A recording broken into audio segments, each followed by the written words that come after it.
watching the station covering all of the DMV. This is DC News Now. All right, thank you for joining us on DC News Now. I'm Randy Bass. We'll get to your top stories in just a moment.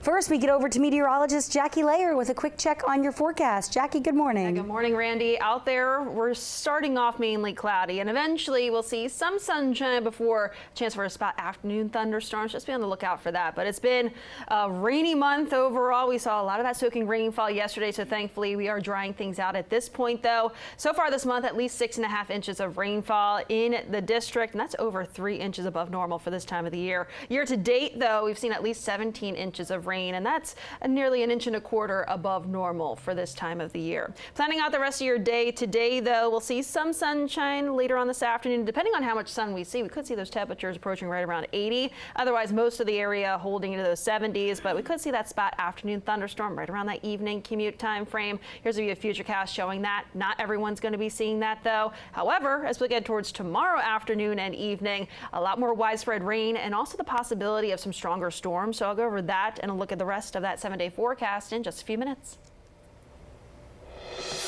All right, Jackie, thank you. Developing now, a man is in custody and another person is in the hospital after a fight in the parking lot of Bowie High School. Police have identified the suspect as Jorge Lozano. He is an adult, not a student. Police tell us this fight happened around 2 p.m. yesterday afternoon. Officers did not say if the victim was a student, but tell us he was taken to the hospital in good condition. Lozano is facing charges for attempted murder and possession of a knife on school property. He is being held without bond. And staying in Maryland, a 16-year-old is accused of breaking into over 100 cars in Laurel and several locations around Howard and Anne Arundel counties. Police arresting the teen at his home in Beltsville, Maryland. Officers say they found keys to a stolen car he allegedly used to commit the crimes, along with keys to 25 other cars and other stolen items. Neighbors we talked to there say they were shocked to learn about this happening on their street. It's very hard to believe that only one kid did this. Something has to be done. I don't know what, but I think the parents have to be more involved, and some things has to be done in the community. That teen is facing several charges, including thefts from automobiles. Meantime, though, police and county officials in Prince George's County are sharing their plans to fight gun violence as we head into the summer season. The police chief says they're off to a good start with crime down 16% over last year, and they have some new initiatives to help police better respond to crimes. They are also working to give children alternatives in the summer months to help them stay on the right path. Please, again, do your very best to partner with us to keep them safe by talking to them about risks, asking them where they are going and what they are doing when they get there. Public safety doesn't start with a patrol car, and it doesn't end there either. County officials reiterating, though, everyone has a key role in keeping people safe. And in D.C., Ward 8 leaders are holding a meeting to help curb crime. This is hosted by the Ward's Advisory Neighborhood Commission. This session will bring law enforcement together along with community organizations and neighbors. Some potential solutions that will be discussed include additional youth engagement efforts, neighborhood watch programs, and access to mental health services. The meeting will be held virtually and starts at 6:30 tonight. And a new report on the D.C. jail highlighting more dangers for inmates and stressing the need for a new facility. This is an update to a 2019 report. The D.C. auditor says its latest review found conditions at the facility have deteriorated even more since then. It also says the building and environment are in worse shape. That includes broken cell doors, locks and keys, and a failure to control things like mice, rats, fleas, lice, and mold. In a letter, the auditor urging city council members to create new legislation to improve staffing and training and replace the jail sooner. The report also says the rate of in-custody deaths at the jail was 3.5 times that of the national average. Overdose deaths 10 times the national average. In the span of a year, there were 400 use of force incidents reported by corrections staff. The guards did not have body cameras turned on and activated when they were supposed to. We have reached out to the Department of Corrections for comment. We have not heard back at this time. You can read more about the audit's findings on our website at dcnewsnow.com. And staying in the district where former Fox News host Jeanine Pirro sworn in as the interim U.S. Attorney for D.C. The ceremony happening yesterday. Take a listen. Office upon which I am about to enter. So help me God. So help me God. Congratulations. Thank you. With over a dozen recent shooting deaths in the district, including the deadly attack at the Capitol Jewish Museum last week, Pirro says she will not tolerate violence in D.C. Just last week, here in our nation's capital, two people on the brink of beginning their life had hopes and dreams that were never realized because a cold-blooded murderer made a decision to shoot them down on the streets. We need to send a message that justice will be honored in the District of Columbia. President Trump picked Pirro to be the new interim prosecutor earlier this month after pulling Ed Martin from that position's nomination. And a week after the tragedy at the Capitol Jewish Museum, the museum is set to reopen today. 2 Israeli embassy staffers were killed there last Wednesday, and the Jewish community gathered last night to mourn their deaths. The Jewish Unity and Solidarity Gathering began by honoring Yaron Lashinsky and Sarah Milgram. Her father called in to urge the Jewish community to work toward the ideals his daughter held, including fighting anti-Semitism. Jewish leaders say it's a fight they can't make alone. The Jewish community has always been traditional allies to those who are under attack, and we expect others to stand up for us when we're in our moment right now of feeling isolated and needing assistance. The museum is set to reopen today at noon. In an update now on the Trump administration's trade initiatives, the U.S. Court of International Trade is blocking President Trump's ability to set those tariffs in motion. The court says Trump overstepped his authority when he declared a national emergency to justify the taxes. And across the country, small businesses said they may heavily feel the impacts of those tariffs. And locally, many businesses here worried that those extra costs could have caused them to shut down. This decision is likely to be appealed by President Trump and his administration, and the case could go all the way up to the Supreme Court. And WMATA is promising to get you there faster and save you a few dollars. The new Tap and Go system means you will no longer have to buy a $2 Smart Trip card. DC News Now's Dave Laval has details on the new initiative from Metro. Metro General Manager Randy Clark leads the charge to an easier way to ride Metro Rail. Tap right go, baby. The new program allows you to simply swipe your credit or debit card to get on and off the trains. Welcome to the 21st century. Metro had tested Tap Ride Go for most of the month before Wednesday's rollout to the public. I think it's good, it's awesome and very convenient. Samia Williams of Reston did not know about the change until we told her about it. She plans on using her cards more.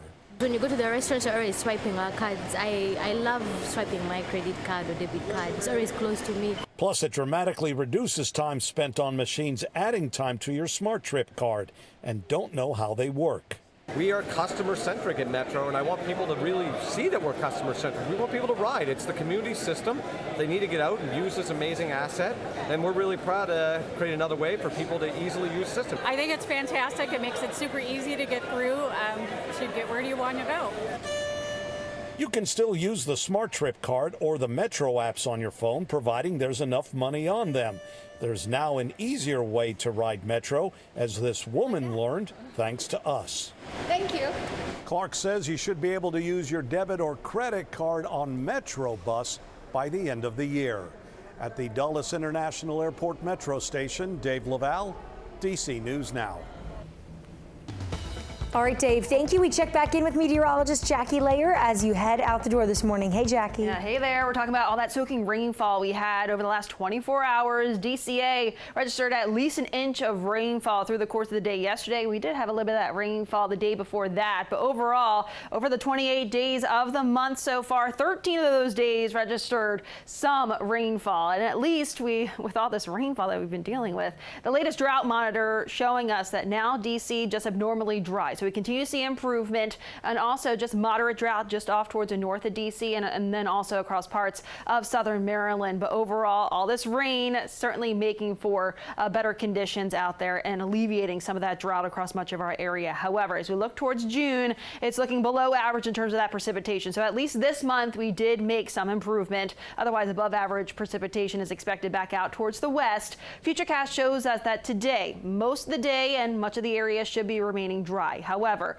looking ahead towards later on this afternoon and evening, a chance for an isolated or spotty shower or thunderstorm. That is possible. But where we do see some sunshine breaking out, that's where we'll see temperatures warming up into those mid-upper 70s. A couple areas could reach 80, but I think most areas remain in the 70s today. Overnight tonight, some passing showers. Eventually those dry out by daybreak. We start off with temperatures in the 60s tomorrow morning.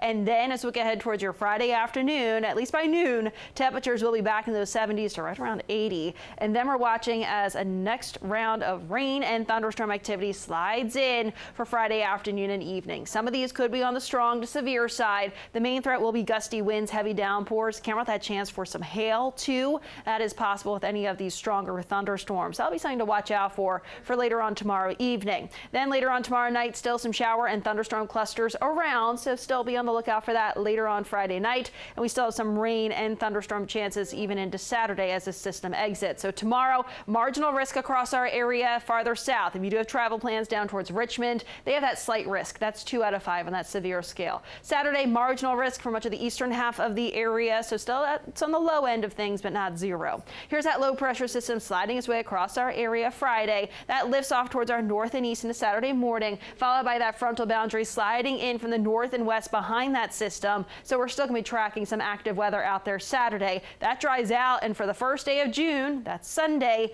we're going to be seeing that sunshine. High temperatures will still be below normal for this time of the year, but hey, at least Sunday is looking quite sunny, and not only that, it will be drier out there. So I'm thinking Sunday will be the pick of the weekend after all that rainfall we will be receiving. Not only Friday, but also Saturday. That's likely adding on to some more of that rainfall that we'll see through the end of the month. But then June starting off dry, and we see those dry conditions persisting for that first week of June as well, and a gradual warming trend. We're talking middle 80s by next Wednesday. All right, Jackie, thank you. We are still months away from the NFL season starting, but organized team activities are underway. Those OTAs are a chance for the team to meet and develop chemistry before training camp officially starts in July. Our Alex Flum shows us how the Commanders are using the time and getting to know their new teammates. Voluntary OTAs underway for the Washington Commanders, with Wednesday being the first practice open to the media. Now, last year, you may remember, the Commanders one of the most overhauled rosters in the NFL. This year, a lot of the same guys are back, but there are some new faces, and the most talked about new face this year is probably wide receiver Deebo Samuel. Been in this league for a while, was a star for the San Francisco 49ers, now acquired in a trade by the Commanders, expected to bring some juice to this offense and a lot of versatility. A new weapon for Jaden Daniels that could really complement Terry McLaurin. Speaking to us today, Deebo says he's excited to be here in Washington. It's been a smooth process for sure. The guys in the locker room make it easy. When I walked in the locker room, it felt like I've been here before, how the guys treated me, and we just building from there. I just feel great energy around everybody in the building for sure. Just training every day, in here, we kind of built a program for me to go by, and that's what we've been doing. I got to make the best out of every opportunity I get. Even being out here at OTAs, just you get him on the field, and he's got a natural feel for things as he's figuring this offense out. But couldn't be more thrilled. Haven't seen it up close and personal for those years to actually get to work with him. Now again, OTAs are voluntary, but Laramie Tunsil, Marshawn Lattimore, and wide receiver Terry McLaurin not here today. So Deebo already probably having to step into a big wide receiver role. We'll see what happens with Terry and when he shows up. But again, OTAs are voluntary, and Commanders excited to have Deebo Samuel on board. Reporting in Ashburn, Alex Flum, DC News Now. All right, Alex, thank you. We are talking about World Pride underway here in D.C. It is set to bring in thousands of people, and along with quite a few road closures, police sharing details for those streets they are shutting down in preparation for the Pride Parade and Block Party. These road closures go into place next weekend. The parade will assemble on 15th Street from Rhode Island Ave to U Street Northwest and end on Constitution from 9th to 14th Street Northwest. The Block Party is on 17th from P Street to Riggs Place. The road closures will start next Friday, June 6th, and run through Saturday, June 7th. For the full list of parking restrictions and road closures, head to our website at dcnewsnow.com and search World Pride. You'll find details on attending those World Pride Festival events too. And that is all the time we have for you this morning on DC News Now. Stick around for more news and weather coming up on DC News Now at noon.